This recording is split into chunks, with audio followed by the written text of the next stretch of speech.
Hello and welcome to our channel SJK education. आज हमारा topic होगा ह्यूमन हार्ट और double circulation of blood in human heart. देखिए, जितने भी लिविंग बींग्स हैं सभी सांस लेते हैं। बगैर सांस लिए कोई भी जो जीवित प्राणी है, लिविंग बींग्स है, जीवित नहीं रह सकता है। और जब हम ह्यूमन बींग्स सांस लेते हैं तो हम ऑक्सीजन अपने अंदर खींचते हैं और जो CO2 है उसे रिलीज करते हैं। आखिर इस ऑक्सीजन की हमारी बॉडी के अंदर क्या ज़रूरत होती है, हमें ऑक्सीजन क्यों चाहिए? देखिए, जो ऑक्सीजन है उसका 20% हिस्सा अकेला हमारा माइंड यूज़ करता है। जब हम खाना खाते हैं तो जो खाना डाइजेस्ट हो जाता है वो बिना ऑक्सीजन के सिंपलेस्ट फॉर्म में ब्रेक डाउन नहीं हो सकता है, और ना ही हम बिना ऑक्सीजन के उससे एनर्जी प्राप्त कर सकते हैं। अब इस ऑक्सीजन को हमारी बॉडी के अंदर कौन पहुंचाता है और कैसे पहुंचाता है, यही हम पढ़ने वाले हैं इस चैप्टर में।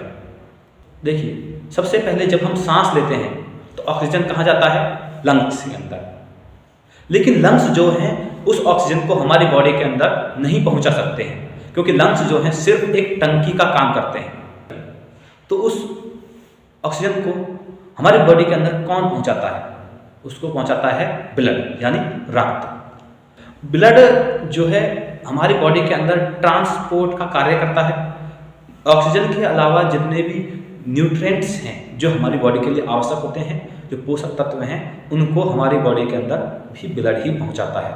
और जो हमारी बॉडी के अंदर CO2 है या एक्स्ट्रा हानिकारक या डेंजरस जो पदार्थ हैं, उनको हमारी बॉडी से बाहर भी ब्लड ही लाता है। जब ऑक्सीजन लंग्स में पहुंचता है तो वहां से लंग्स उनको ब्लड के अंदर ट्रांसफर कर देता है। लेकिन ब्लड के अंदर इतनी पावर नहीं होती है कि वो हमारी बॉडी के अंदर उनको पहुंचा सके। तो ब्लड को हमारी बॉडी के अंदर पहुंचाने का काम कौन करता है, उसको प्रेशर कौन करता है? वो है हार्ट। आज हम हार्ट के बारे में ही पढ़ने वाले हैं, तो आइए स्टार्ट करते हैं।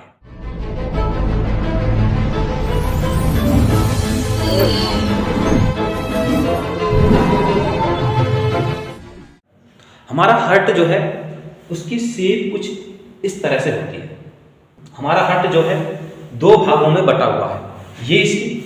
ये वाली लेफ्ट साइड है और ये वाली राइट साइड है। ये लेफ्ट ऐसे जब देखोगे और ये राइट।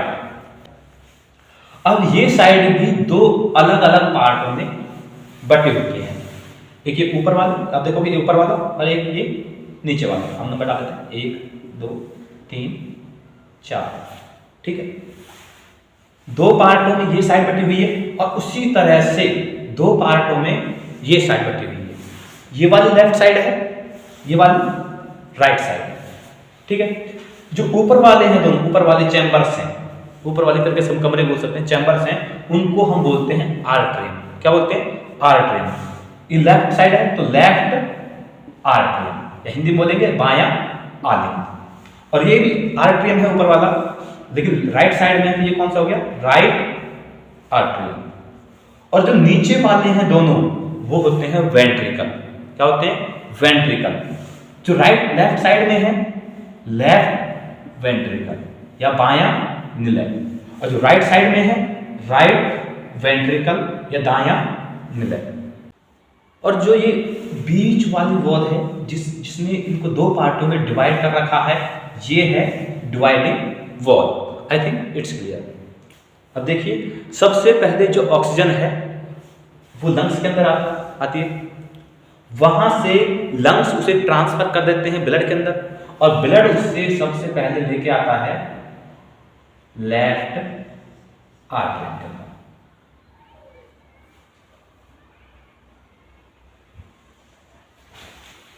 सबसे पहले ब्लड किसके अंदर आता है? लेफ्ट आर्टरी के अंदर, ऊपर वाले चैम्बर में। अब जो ब्लड वेसल्स ब्लड को हार्ट के अंदर लेकर आती हैं, उनको हम बोलते हैं वेन्स। वेन्स किसे कहते हैं? जो ब्लड वेसल्स ब्लड को हार्ट के अंदर लाती हैं, उनको हम क्या बोलेंगे? वेन्स। अब क्योंकि ये ब्लड को अंदर लेकर आ रही है, इसलिए इसको हम क्या बोलेंगे? वेन। और लंग्स से लेकर आ रही है तो इसलिए इसको पल्मोनरी वेन, हिंदी में फुफ्फुसीय सिरा। कौन सा ब्लड लेकर आ रही है? Oxygenated blood. यहां से ब्लड किसके लेफ्ट आर्टरियम जाएगा। सबसे पहले किस में आएगा? Left atrium. और लेफ्ट आर्टरियम से ये जाएगा लेफ्ट वेंट्रिकल के अंदर वॉल्व के जरिए। ब्लड हार्ट के अंदर 4 वॉल्व होते हैं, 2 वॉल्व, एक वॉल्व यहाँ पे, एक यहाँ पे, और 2 वॉल्व इनसे अलग, एक यहाँ पे, एक यहाँ पे। वॉल्व के क्या कार्य हैं देखिए। जब ब्लड लेफ्ट आर्टरियम से लेफ्ट वेंट्रिकल के अंदर आता है और जब लेफ्ट वेंट्रिकल पंप करता है तो ये जो वॉल्व है ये बंद हो जाता है ताकि ब्लड वापस से बैक ना जा सके। और ये वॉल्व ऊपर की तरफ खुलता है तो सारा ब्लड किस में जाता है? इस वाले ब्लड वेसल में। और इस ब्लड वेसल से होते हुए पूरे बॉडी पार्ट्स के अंदर डिवाइड हो जाता है। अब जो ब्लड वेसल्स ब्लड को हार्ट से बाहर लेकर जाती हैं उनको हम बोलते हैं आर्टरीज। क्या बोलते हैं? आर्टरीज। क्योंकि ये बाहर लेकर जा रही है तो ये भी क्या है? एक आर्टरीज। और कौन सा ब्लड लेके जा रही है? Oxygenated blood. और जो सबसे बड़ी आर्टरी होती है उसका नाम होता है एरोटा।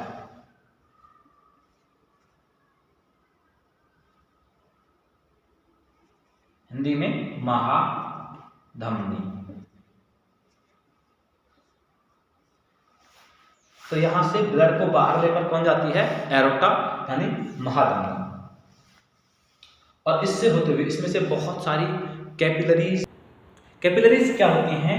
जो थिनेस्ट ब्लड वेसल्स हैं, पतली पतली ब्लड वेसल्स हैं जो हर हिस्से तक ब्लड को पहुंचाती हैं, उनको बोलते हैं कैपिलरीज।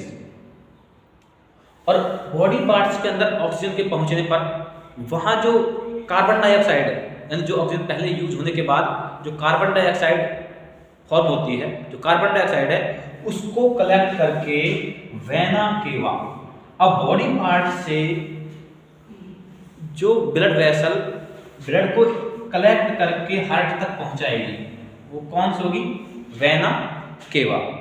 बॉडी पार्ट से ब्लड को कलेक्ट करके हार्ट तक पहुंचाती है वेना केवा, महाशिरा। Vena cava, महाशिरा। अब बॉडी पार्ट से कौन सा क्या लेकर आ रही है? ऑक्सीजन या कार्बन डाइऑक्साइड? ये बॉडी पार्ट से डीऑक्सीजनेटेड ब्लड यानी कार्बन डाइऑक्साइड वाला ब्लड लेकर आ रही है और इसे कहां पहुंचाती है? हार्ट तक। वेना केवा ब्लड को लेकर आती है राइट आर्टरियम के अंदर और राइट आर्टरियम से ब्लड किसके अंदर आता है? राइट वेंट्रिकल के अंदर वॉल्व के जरिए। और जैसे ही राइट वेंट्रिकल पंप को, जैसे ही राइट वेंट्रिकल सिकुड़ता है यानी पंप करता है तो यहाँ से ब्लड वॉल्व के जरिए ऊपर की तरफ चला जाता है और ये वॉल्व जो है ऊपर की तरफ ही खुलता है। ठीक है। और जैसे पंप करता है ताकि ब्लड बैक ना जाए, यहाँ पे ये वाला वॉल्व बंद हो जाता है। इन दोनों वॉल्व का क्या काम है? जब ब्लड ऊपर जाता है ताकि ब्लड बैक से नीचे से वापस नहीं आए, तो जब बैक आता है तो ये दोनों वॉल्व बंद हो जाते हैं। इसमें से जाता है तो ये वाला वॉल्व बंद हो जाता है, इसमें से जाता है ताकि बैक नहीं आए तो ये वाला बंद हो जाता है। और इसमें से होते हुए ब्लड कहां तक पहुंचता है? लंग्स तक।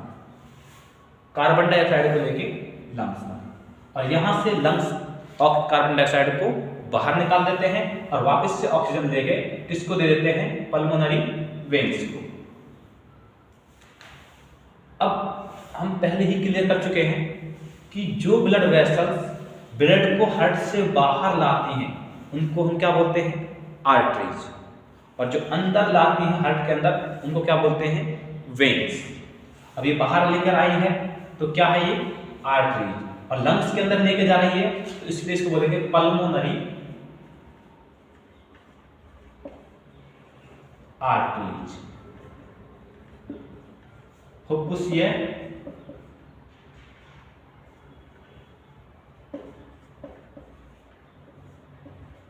धमनी। तरह से ये ब्लड को हार्ट के अंदर लेकर आ रही है, और ब्लड को हार्ट के अंदर लाने वाले ब्लड वेसल्स को हम क्या बोलते हैं? वेन्स। जो ब्लड है एक राउंड में 2 बार हार्ट में से पास होता है, यानी एक राउंड में आप देखो, सबसे पहले लंग्स से पल्मोनरी वेन्स के जरिए लेफ्ट आर्टरियम में आया, लेफ्ट आर्टरियम से लेफ्ट वेंट्रिकल, फिर लेफ्ट वेंट्रिकल से वॉल्व के जरिए होते हुए और एरोटा यानी महाधमनी से होते हुए ऑक्सीजन ब्लड को लेकर सारे बॉडी पार्ट्स के अंदर डिवाइड हो गया। वहां से बॉडी पार्ट से कार्बन डाइऑक्साइड को कलेक्ट करके वेना केवा उससे ले जाती है हार्ट के राइट आर्टरियम में। राइट आर्टरियम से ब्लड पहुंचता है राइट वेंट्रिकल में, और जब राइट वेंट्रिकल पंप करता है, सिकुड़ता है, तो यहाँ से ये वापस से कहाँ तक पहुँच जाता है? लंग्स में। यहाँ पे एक राउंड पूरा होता है ब्लड का, और एक राउंड में ब्लड हार्ट से कितनी बार पास होता है? 2 बार। इसे कहते हैं डबल सर्कुलेशन ऑफ ब्लड। यहाँ पे 2 एक्सेप्शनल केस हैं। हमने पढ़ा कि जो वेन्स होती हैं, वेन्स वो ब्लड को हार्ट के अंदर लेकर आ रही है। एक ये वेन्स है, एक ये। एक चीज और है यहाँ पे हम देखेंगे कि जो वेन्स हैं वो इम्प्योर ब्लड कैरी करती हैं, यानी जिसके अंदर CO2 ब्लड होता है वो ब्लड कैरी करती है वेन्स, छोड़कर पल्मोनरी वेन्स को। इसको छोड़कर पल्मोनरी वेन्स को छोड़कर जितनी भी वेन्स हैं सब के अंदर कौन सा ब्लड होता है? इम्प्योर ब्लड, यानी CO2 वाला ब्लड, डीऑक्सीजनेटेड ब्लड। उसी तरह आर्टरीज की अगर बात करें तो आर्टरीज जो हैं प्योर ब्लड कैरी करती हैं, यानी जिसके अंदर ऑक्सीजन होता है वो ब्लड कैरी करती हैं आर्टरीज, छोड़कर पल्मोनरी आर्टरीज को। क्योंकि ये आर्टरीज कौन सा ब्लड कैरी कर रही है? डीऑक्सीजनेटेड ब्लड, CO2 वाला ब्लड जो यहीं से आ रहा है। वैसे क्वेश्चन पूछा जाए, हार्ट के अंदर कितने चैम्बर्स होते हैं? 4 चैम्बर्स होते हैं, 2 इधर 2 इधर, दोनों ऊपर वाले आर्टरियम, दोनों नीचे वाले वेंट्रिकल। वॉल्व कितने होते हैं? 4 वॉल्व होते हैं। एक वॉल्व इस आर्टरियम और वेंट्रिकल के बीच में, और एक वॉल्व इस आर्टरियम और वेंट्रिकल के बीच में, और एक वॉल्व जब यहाँ से एरोटा बाहर की ओर निकलती है तो इससे पहले होता है, और एक वॉल्व जब यहाँ से पल्मोनरी आर्टरी बाहर निकलती है तो इससे पहले होता है। I think everything is clear. तो ये टॉपिक हमारा यहाँ पे कंप्लीट होता है। यदि आपका कोई क्वेश्चन है तो आप कमेंट बॉक्स में पूछ सकते हैं और अपनी राय हमें दे सकते हैं। Thank you.